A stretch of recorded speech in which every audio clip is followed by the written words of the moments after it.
Hi viewers, welcome to our channel. Already Kavitha గారి ఇష్యూనే బీఆర్ఎస్లో అతలాకుతలం చేస్తుంటే ఇప్పుడు హరీష్ రావు గారి విషయంలో కూడా అదే జరుగుతుందేమో అన్న అనుమానాలు వ్యక్తమవుతున్నాయి. అంటే హరీష్ రావు గారు అటు ఈటెల గారితో సీక్రెట్ భేటీ అయ్యారని చెప్పేసి ఒక వార్త ఇప్పుడు రాజకీయ వర్గాల్లో చర్చనీయాంశంగా మారిపోవడం చూస్తున్నాం. నిజంగా మరి ఈటెల గారితో హరీష్ రావు గారు భేటీ అయ్యారా? అయితే ఎందుకోసం అయ్యారు? పార్టీ మార్పు ఆలోచన ఏమన్నా చేస్తున్నారా? సో ఈ అంశం మీద డిస్కస్ చేయడానికి ప్రజెంట్ మనతో పాటు సీనియర్ జర్నలిస్ట్ అరవింద్ కొల్లి గారు వారిని అడిగి తెలుసుకునే ప్రయత్నం అయితే చేద్దాం. సార్ నమస్కారం. సార్ ఆల్రెడీ కవిత గారి ఇష్యూనే కాస్త అల్జర్స్ క్రియేట్ చేసింది మన బీఆర్ఎస్ పార్టీలో. ఇప్పుడు ఇది ఒక న్యూస్ అయితే చక్కర్లు కొడుతుంది సార్. మన న్యూస్లో అంటే హరీష్ రావు గారు ఈటెల గారు సీక్రెట్ భేటీ అయ్యారన్న న్యూస్ ఇది వాస్తవమేనా? నిజంగా భేటీ అయ్యారా? అయితే ఎందుకోసం? అంటే జనరల్గా ఒక పక్కన రాజకీయపరమైనటువంటి వేడి, అన్నిటికంటే ముఖ్యంగా రెండు రాజకీయ పార్టీలు కలిసిపోవడమా, పొత్తుతోటి వెళ్తామా అనేటటువంటి చర్చ విస్తృతం అవుతున్నటువంటి నేపథ్యంలో ఆ చర్చకి అనుకూలులు వ్యతిరేకులు అందరూ కూడా దీని చుట్టూ మాట్లాడటం సహజం. ఈ సహజమైనటువంటి ప్రక్రియలో భాగంగా జరిగినటువంటి ఇది, పైగా సుదీర్ఘకాలం పాటు కలిసి పనిచేసినటువంటి ఒక ఇద్దరు నాయకులకు మధ్య జరిగిందని చెప్తున్నటువంటి ఊహాగానం కానీ, లేదంటే జరిగిందని చెప్తున్నటువంటి అంశం కానీ, వీటిలో ఈ రకమైనటువంటి రాజకీయపరమైన పొలిటికల్ హైప్ సహజం. రెండోది, బీజేపీ కేంద్రంగా రాజకీయపరమైనటువంటి చర్చలు అనేకం జరుగుతున్నటువంటి నేపథ్యంలో ఇటీవల కాలంలో బీజేపీలో చేరినటువంటి ఒక నాయకుడు ఆల్రెడీ నెంబర్ 4లో 3లోనో 2లోనో ఉన్నారని చెప్తున్నటువంటి బీఆర్ఎస్ నాయకుడు హరీష్ రావు, వీళ్ళిద్దరి మధ్య చర్చలు జరగడం. రెండోది, ఇద్దరికి ఉన్నటువంటి తెలంగాణ పోరాటం నేపథ్యం, వీటన్నిటిని కలిపి చూస్తే ఈ రకమైనటువంటి రాజకీయపరమైన చర్చలు జరగడం చాలా సహజం. రెండోది, అసలు కలిసిపోతున్నారు లేదా పొత్తుతో వెళ్తున్నారు అని కవిత చేసినటువంటి విమర్శలు కానీ, దాని పట్ల ఆవిడ వ్యతిరేకత వ్యక్తం చేసినటువంటి నేపథ్యంలో హరీష్ రావు మనసులో ఏముంది అనే చర్చ ఖచ్చితంగా తెలంగాణ సమాజంలో జరుగుతోంది. అంటే ఆయన సానుకూలంగా ఉన్నారా, వ్యతిరేకంగా ఉన్నారా అనేది క్లియర్. అయితే మనం అనేక సందర్భాల్లో మాట్లాడుకున్నట్లు కేటీఆర్ కానీ హరీష్ రావు కానీ కాంగ్రెస్తో పొత్తుకు సిద్ధంగా లేరు, కాంగ్రెస్తో సానుకూలమైనటువంటి వాతావరణానికి సిద్ధంగా లేరు అనే విషయాన్ని అనేక సందర్భాల్లో మాట్లాడుకున్నాము. అది చాలా క్లియర్. కాంగ్రెస్ తోటి పొత్తుకి వీళ్ళిద్దరూ సిద్ధంగా లేరు అనేది. ఓకే, కాంగ్రెస్ తో పొత్తు ఎవరు పెట్టుకుంటారు వినాలి. అంటే 2014 కంటే ముందు వచ్చినటువంటి చర్చ ఏంటి, కాంగ్రెస్లో మెర్జ్ చేసేస్తున్నారు అని కదా. అప్పటి నుంచి కూడా వీళ్ళిద్దరూ సానుకూలంగా లేరు. అసలు కేటీఆర్ అయితే బయటకే వచ్చి చెప్పారు, నేనైతే కాంగ్రెస్ తోటి కలిసి వెళ్ళడానికి సిద్ధంగానే, నేను వెళ్ళి మన ఉద్యోగం చేసుకుంటా అని చెప్పారు.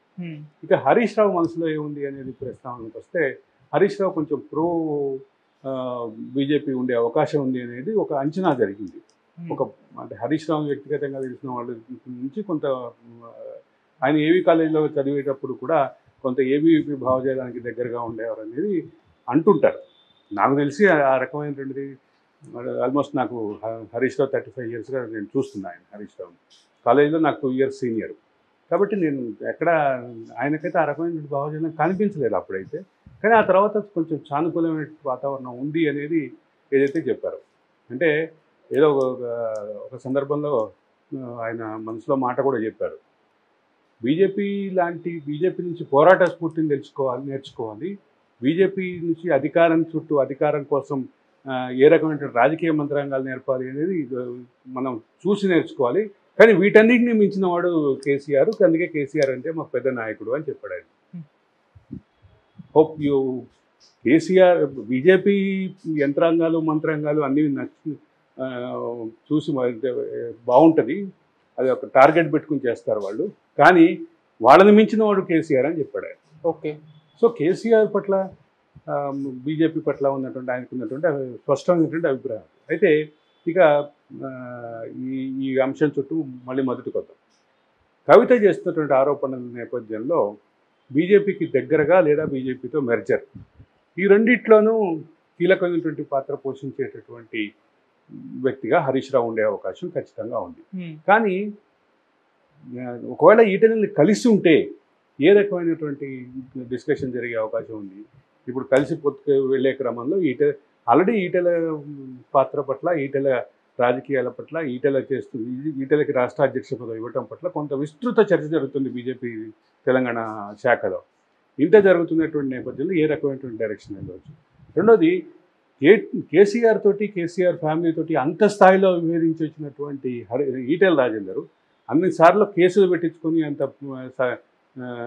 అంటే కోర్టు రక్షణలో ఉన్నటువంటి కోర్టుకి ఇచ్చినటువంటి రిలీఫ్ తోటి ఆయన ఉన్నటువంటి ఈటెల రాజేందర్ ఇప్పుడు ఎక్కడ ఉండేటటువంటి పరిస్థితి ఉంది, ఆయన మనసులో ఏముంది అనేది తెలంగాణ సమాజంలో సహజంగా జరుగుతుంది చర్చ.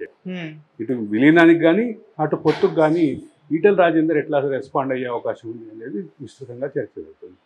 ఈ మొత్తం చర్చలో ఇద్దరు కలిశారు అనేది కొత్త, కానీ ఇద్దరు కలిశారా కలవలేదా అనేది దానికి హరీష్ రావు కొంత క్లారిటీ ఇచ్చే ప్రయత్నం చేశారు.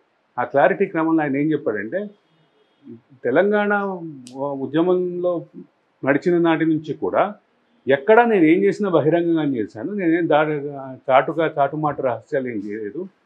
ఒకవేళ ఎవరినైనా కలిసినా, ప్రత్యర్థి పార్టీల వాళ్ళని కలిసినా పెళ్లికో పబ్బానికో లేదంటే చావుకో కీడు పనికో వెళ్ళినప్పుడు అక్కడ కలవటమే తప్ప, అది కూడా బహిరంగమే తప్ప ఎక్కడ చాటుమాటు మంతనాలు జరిగినటువంటి అవకాశం లేదు, నేను అటువంటి దానికి చేయలేదు అని ఆయన చాలా క్లారిటీ ఇచ్చే ప్రయత్నం చేశారు. కాబట్టి దీంట్లో వాళ్ళిద్దరి భేటీ చుట్టూ జరుగుతున్నట్టు ఊహాగానాలు కానీ దాని చుట్టూ తిరుగుతుంటే రాజకీయ చర్చలు కానీ అనూహ్యమైంది కాదు. భేటీ అనూహ్యమా? అది కూడా కాకపోవచ్చు.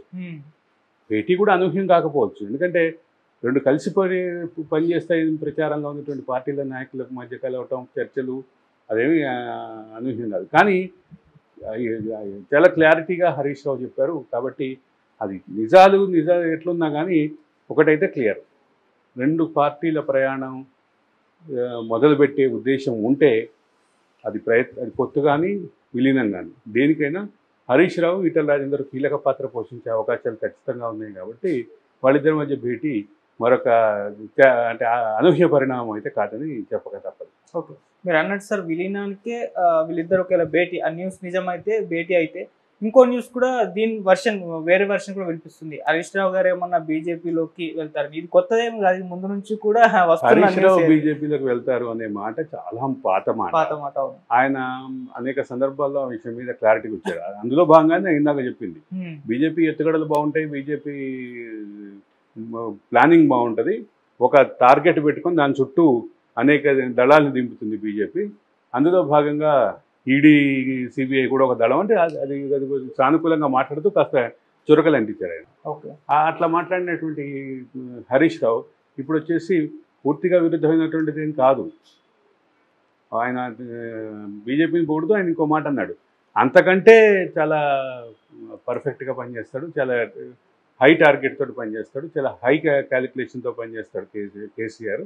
కాబట్టి కేసీఆర్ బీజేపీ కంటే బలమైన వాడు అనేది ఆయన చెప్పే క్రమంలో మాట్లాడారు. కాబట్టి ఇంత జరిగినాక ఇంకా ఏమీ దాపరికం లేదు. అంటే భేటీ అనూహ్యం కాదా అనే చర్చని మనం ఆల్రెడీ మాట్లాడాం. ఇప్పుడు భేటీ తదనంతర పరిణామాలు చూస్తున్నాం, భేటీ వార్తల తదనంతర పరిణామాలు చూస్తున్నాం. భవిష్యత్తులో ఇంకా క్లారిటీ వచ్చే అవకాశం అయితే ఖచ్చితంగా ఉంది. ఇద్దరు కలిస్తే మళ్ళా చెప్తున్నా, ఇద్దరూ కలిసి